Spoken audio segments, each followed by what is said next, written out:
ትቀዳሻለች። ኧረ በእግዚአብሔር እቺ ልጅ አታዳምጪያት ዝም ብለሽ። እሺ በቃ ሂጂ፣ ወሬሽን ሰምተናል። በቃ ሂጂ በቃ። እሺ እናመሰግናለን። መጀመሪያ አላውቅም አልክ፣ አሁን ደግሞ አውቃለሁ። ምን አይነት ሆነ በእግዚአብሔር። እሺ በቃ እሺ እናመሰግናለን። ለማንኛውም እኔ በጣም ስራ አለብኝ ከዚህ በላይ። በጣም ቢዚ ነሽ እኮ ከዚህም በኋላ ሲጀመር ምንም አትርጂን። እናመሰግናለን ስለ እርዳታሽ ማለት ነው። ስለጠራከኝ እንዴት ነው የሚያረጋት በእግዚአብሔር። አንቺ ካከሆነ እንኳን የምታትርጂ እንዴ? ይሄን በእግዚአብሔር እንዴት እንደሚያረጋት ያይሻል እንዴ? እኔ ከሷ አክት ምንም ችግር የለብኝም። ግን የምታወራው ነገር በጣም ትክክል እንደሆነ ነው እየተረዳው ያለሁት። ልቀቀኝ። እሷን ያመንሽው ይሄን እኔ አንተን እሷን ያመንሽ ነው ያለሽ። እኔ ብዙ ጊዜ አንተን ሳምን እኔ እንደሞኝ ነው እየቆጠርከኝ ያለው። አብርሃም እኔ ሞኝ አይደለሁም። እሺ ሞኝ አይደለሁም። ከዛ ባለፈ ምንም አልተፈጠረም። እንደገና ምንም አላውቅም። ራስን ሳታውቅ የሚፈጠር ነገር የለም። ልቀቀኝ። ምንም ራስን ሳታውቅ ከዛ ባለፈ እዚህ ድረስ መታ እንደዚህ ልጅ እርጉዝ ነኝ ያለችው በምን አይነት አንገት ይዘሽልን ነው እኮ አልኳት። በቃ ይዛልን እንተሽ ከዛ የዛን ጊዜ እኔ ልወቀስ ወይንም እኔ ልቀጣ ከፈለግሽ ጥለሽኝ የሚጂ እግዚአብሔርን እኔ እውነት እሷ ሩታ ሁለተኛ ልጅ እርጉዝ ሆና ከሆነ ከኔ ማለት ነው ከኔ ከሆነ ይኸው ጥለሽኝ እንጂ በቃ ከዛ ድጋሚ ምን ይላል አትምጪ። ያው ወረቀት ይዛ ትምጣና ታሳየን። ከኔ ከሆነ ማለት ምን ማለት ነው? ምን አይነት ጥርጣሬ ነው ያለክ? አልገባኝም። አረ በቃ ተይው፣ እኔ ምንም ማውራት አልፈልግም። ሄሪ በቃ እንደዚህ አይነት ዙሪያ እግዚአብሔርን እኔ ማውራት አልፈልግም። በቃ ትቼዋለሁ።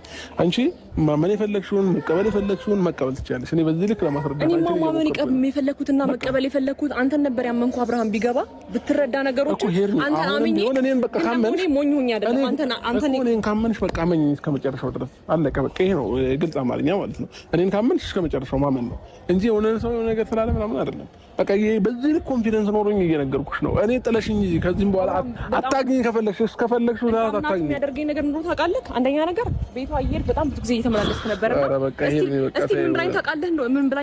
ምን ብላኛለች? ከካሜራ ጀርባ እኔና እሱ መሀል ላይ ብዙ ነገር ይፈጠራል። ያው ሁሉም ነገር ካሜራ ላይ ወጣም ብዬ ነው እንጂ ብላኛለች። እና ያንን ነገር ምናልባት በቃ ሼርሜላ እኔ የፈለግሽውን ማመን ትችያለሽ፣ የፈለግሽውን መቀበል ትችያለሽ።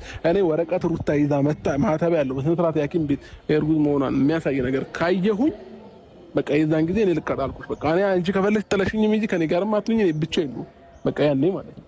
እኔ በዚህ ልክ እያስረዳሁሽ እንኳን አትረጂኝ። በዚህ ልክ ከኔ ለመለያየት እያሰብክ ነው ያለኸው?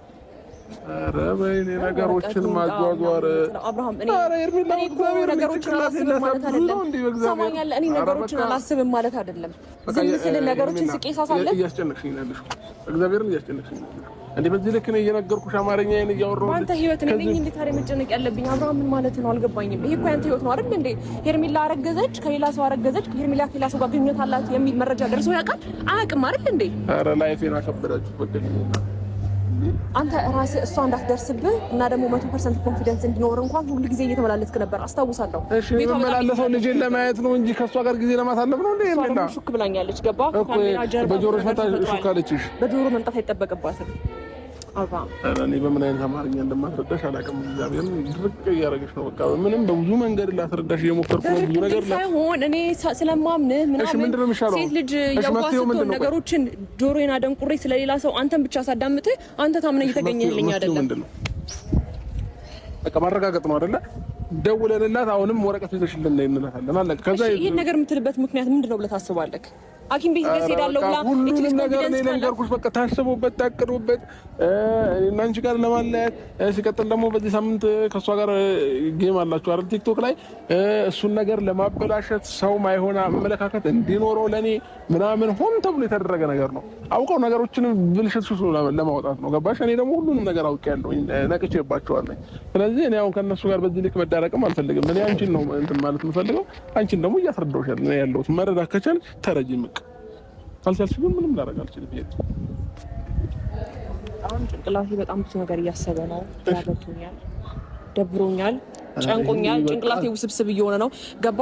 እስካሁን ደግሞ በዚህ ልክ እንደዚህ አይነት ሞመንቶችን ማንም እየመጣ እንዲናገረኝ አልፈልግም። ግን ደግሞ አሁን ቁጭ ብዬ ነገሮችን ማሰብ ስለምፈልግ ከቻልክ አትደውልልኝ፣ ቴክስት ማትላክልኝ። እስቲ ቁጭ ብዬ ነገሮችን ለማሰብ እሞክራለሁ። ኧረ በእግዚአብሔር ታይ ሄርሚ